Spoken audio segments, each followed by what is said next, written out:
Bonjour à tous. Bienvenue. On accueille aujourd'hui Elodie Delneuf. Bonjour à tous. Bienvenue à toi aussi, Elodie.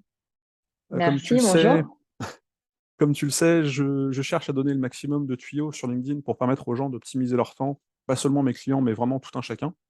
Avant d'en arriver à ce sujet, est-ce que tu veux bien nous expliquer quel est ton métier, celui pour lequel on te connaît? Oui, moi j'ai fondé Soignants Nomades. C'est une plateforme de remplacement qui est dédiée aux professionnels de santé libéraux. Donc ça s'adresse à des professionnels de santé qui prodiguent des soins en cabinet de ville ou à domicile, des infirmiers, des médecins, généralistes, spécialistes, des kinés et tout autre, qui Ok. vont avoir des besoins de remplacement, que ce soit pour des vacances, une formation, un congé maternité, un arrêt maladie. Et qui jusqu'alors n'avaient pas de solution pour se faire remplacer, si ce n'est publier un post sur Facebook.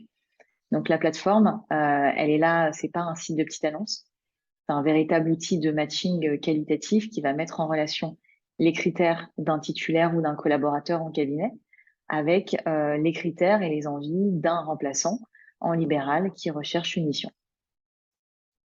Ok, Voilà. d'accord. Bon. Ouais, on peut imaginer comme un site de rencontre, mais spécialisé pour des besoins de cabinets libéraux, que ce soit des médecins ou des infirmiers de manière générale. Exactement. Je le C'est ça. qualifie comme le Tinder du remplacement médical, Je dans la voulais pas le mesure où dire. l'algorithme est suffisamment fin pour mettre en relation justement ces critères de chaque côté, Ça marche. ou comme le Airbnb du remplacement médical, parce que l'idée c'est de, voilà, en fonction de ses besoins et de ses envies, les remplaçants sont assez nomades, d'où le nom, soignants nomades. Ils ont envie de mobilité, de flexibilité, de souplesse. Et l'idée, c'est de pouvoir leur apporter ça à travers la plateforme pour trouver une mission là où ils ont envie de voyager, de vivre. Ok, c'est très clair. Est-ce que ce métier te laisse le temps pour vivre des passions qui ont peut-être rien à voir avec ce métier ou avec le monde médical de manière générale? Alors moi, j'ai pas de passion au sens où je ne dédie pas 3 heures par jour à faire la même chose de façon très rigoureuse et forcenée. Enfin, j'ai quelques passions comme manger et dormir qui occupent déjà pas mal de temps. Et j'ai la chance actuellement de vivre à l'île de la Réunion.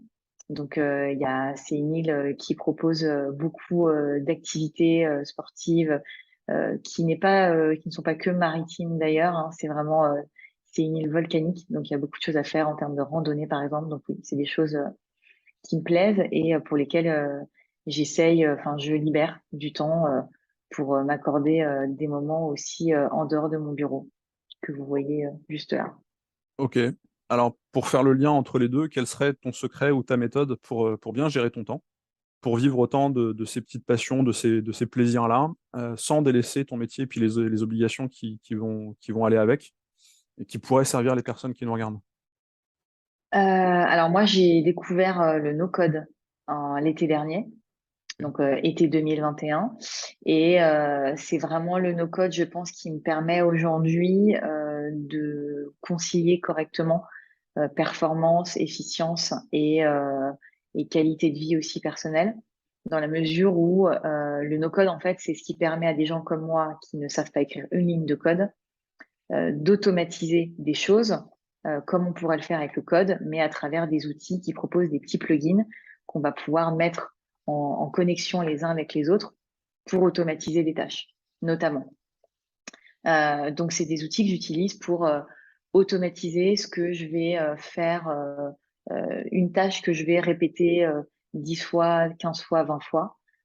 C'est une tâche que je vais commencer à regarder et à construire en no-code pour pouvoir l'automatiser et me dégager du temps.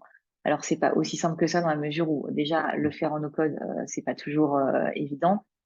Et tout le monde le sait, dès lors qu'on va s'être déchargé d'une certaine tâche, ça va permettre d'aller plus vite, de croître un petit peu plus, et donc ça va faire émerger de nouvelles problématiques et d'autres tâches qu'il va falloir automatiser. On va aussi arriver aux limites du no-code qui feront qu'il faudra passer du no-code au code. Ouais. Mais disons qu'après, c'est à tout à chacun aussi de mettre le curseur entre les revenus et le temps consacré et le temps perso disponible. En tout cas, ça fait partie, je pense, d'une des solutions qui n'est pas forcément connue de tout le monde aujourd'hui et pas forcément investiguée, et qui reste un terrain assez neuf, euh, et qui permet vraiment de gagner du temps et d'automatiser des tâches sans avoir à trouver un prestataire, qui soit freelance ou une agence, lui expliquer sa problématique, lui faire comprendre des règles métiers qui nous semblent évidentes, mais sont toujours plus complexes à expliquer à une tierce personne. Donc voilà, de faire par soi-même en une fois ce qu'on est en train de répéter, comme je disais, une dizaine, une quinzaine, une vingtaine de fois. Ok, c'est très clair. Bah, Elodie, merci de ta visite parmi nous. Merci pour ces éléments qui vont, j'espère, nous permettre d'alimenter notre réflexion. Plein de bonnes Bah, choses pour la merci. suite. N'hésitez pas à m'écrire en commentaire, en tout cas, si vous avez des questions sur ces outils-là en particulier. On y pensera. Merci beaucoup. À bientôt. Bonne journée. Au revoir.